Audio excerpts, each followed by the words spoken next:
Hello friends, welcome to my YouTube channel eContent VB.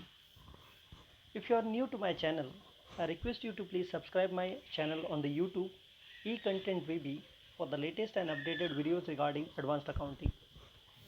Today we are talking about the new accounting standard AS21, Consolidated Financial Statements.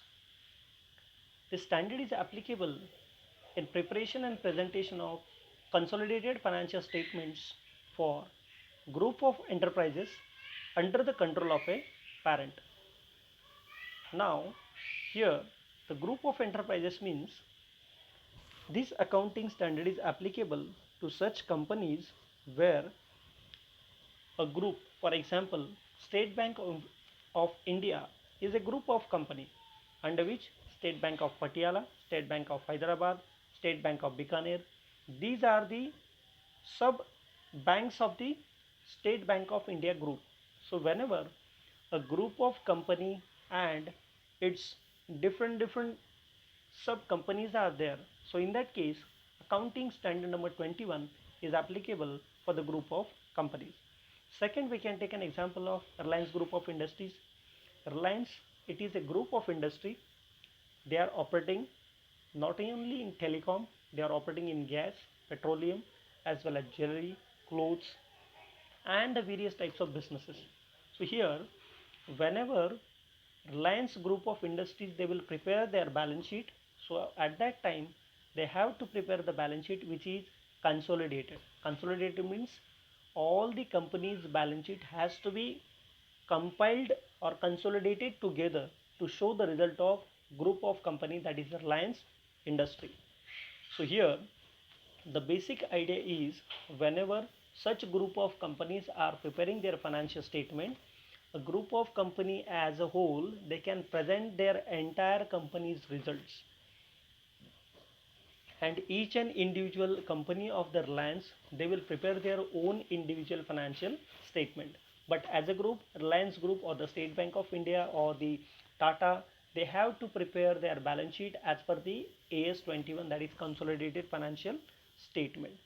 So here the control means the ownership of the company, it should be more than one half of the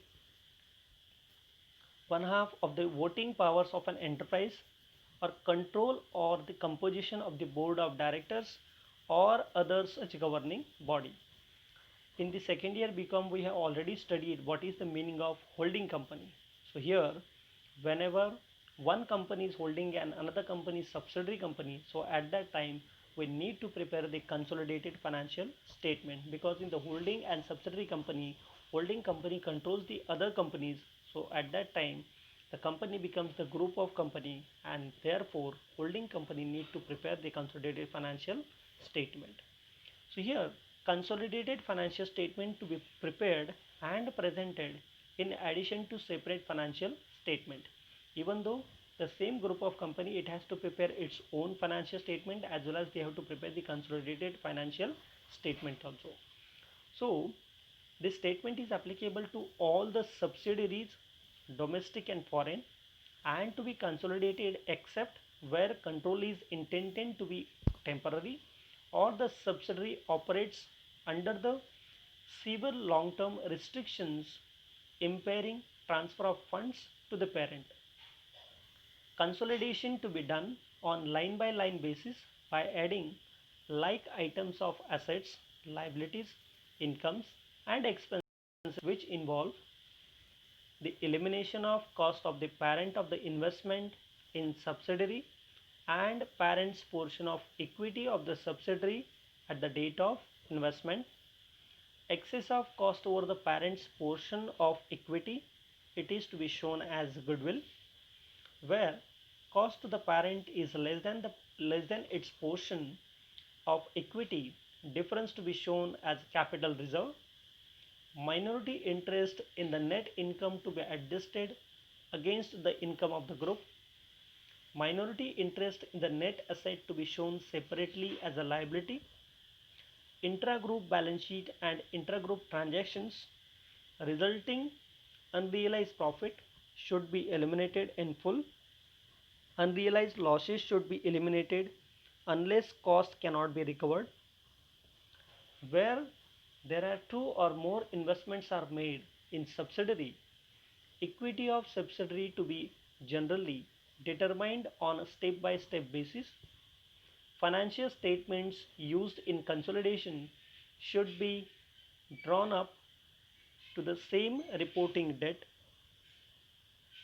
If accounting policies followed, then different facts should be disclosed together with the proportion of such items.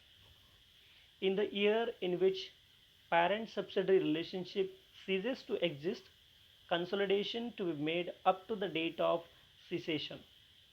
Disclosure is to be of all the subsidiaries giving name, country of incorporation, residence, proportion of ownership and voting powers if different, nature of relationship between parent and subsidiary, effect of the acquisition and disposal of subsidiaries on the financial position, name of subsidiaries whose reporting dates are different than of the parents.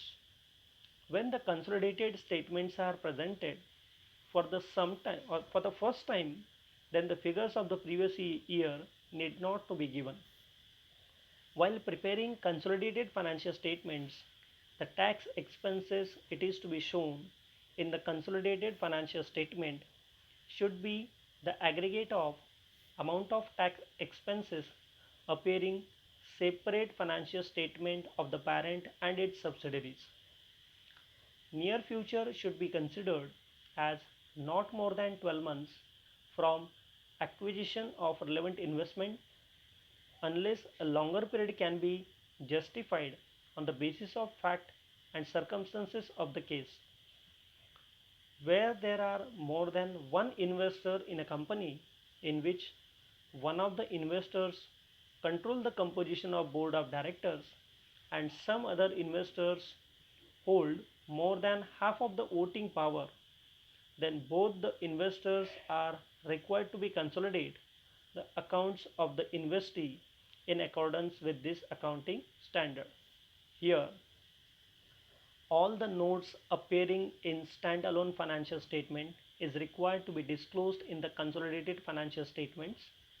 Typically, notes are not required to be included are remuneration, CIF value of import, capacity or quantitative details are not required to be mentioned separately as per this accounting standard.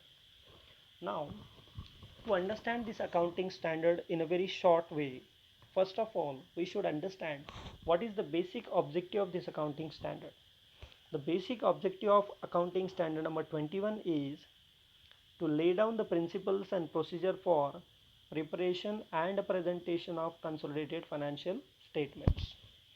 Here, as per this accounting standard, where there are group of companies or the holding companies, it means the company is again controlling the another company. So in that case, the controlling company has to prepare the consolidated financial statement and the result of the whole group has to be presented in a single balance sheet. So requirement of presenting is as per AS 21 on its own does not require an enterprise to prepare and present the consolidated financial statement, but if an enterprise present the consolidated financial statement, then AS 21 is must to be followed.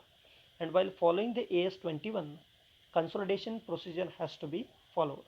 Number 1, ascertain and eliminate the investment with the capital of subsidiary. Second, cost of the parent of its investment in each subsidiary. Third, parent's portion of the equity each subsidiary at the date of investment, it has to be eliminate with each other. Second thing is, if A is greater than B, then difference will be considered as goodwill, and if A is less than B, then the difference will be considered as capital reserve. The fourth step is ascertain the minority interest in net income and net assets of the period. Adjust the minority interest in the net income against the consolidated profits.